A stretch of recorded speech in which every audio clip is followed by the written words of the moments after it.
once knew a nigga whose real name was William. His primary concern was making $1 million, being the illest hustler that the world ever seen. He used to fuck movie stars and sniff coke in his dreams. A corrupted young mind at the age of 13. Nigga never had a father and his mom was a fiend. She put the pipe down, but for every year she was sober, her son's heart simultaneously grew colder. He started hanging out, selling bags in the projects, checking the young chicks looking for hit and run prospects. He was fascinated by material objects, but he understood money never brought respect. He built a reputation cause he could hustle and steal, but got locked once and didn't hesitate to squeal. So criminals he chilled with didn't think he was real. You see, me and niggas like this have never been equal. I don't project my insecurities on other people. He fiended for props like addicts with pipes and needles, and so he felt he had to prove to everyone he was evil. A feeble-minded young man with infinite potential, the product of a ghetto-bred capitalistic mental. Coincidentally dropped out of school to sell weed, dancing with the devil, smoked until his eyes would bleed. But he was sick of selling trees and gave in to his greed.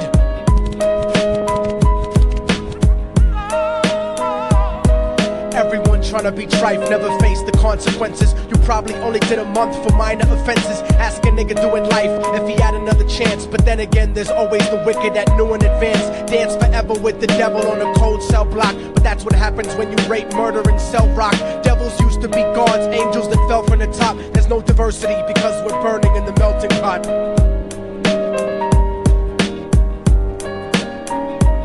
So Billy started robbing niggas, anything he could do to get his respect back in the eyes of his crew. Starting fights over little shit up on the block. Stepped up to selling mothers and brothers to crack rock. Working overtime, making money for the crack spot. Hit the jackpot and wanted to move up to cocaine, fulfilling the Scarface fantasy stuck in his brain. Tired of the block niggas treating him the same.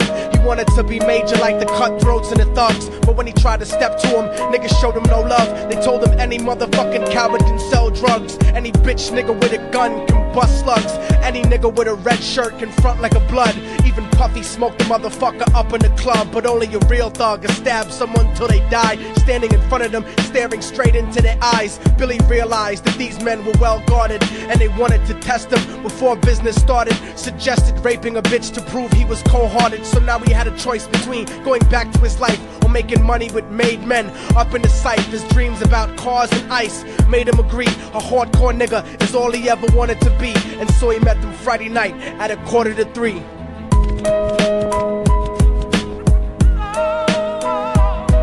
Everyone tryna be trife, never face the consequences. You probably only did a month for minor offenses. Ask a nigga doing life if he had another chance. But then again, there's always the wicked that knew in advance. Dance forever with the devil on a cold cell block. But that's what happens when you rape, murder, and sell rock. Devils used to be gods, angels that fell from the top. There's no diversity because we're burning in the melting pot.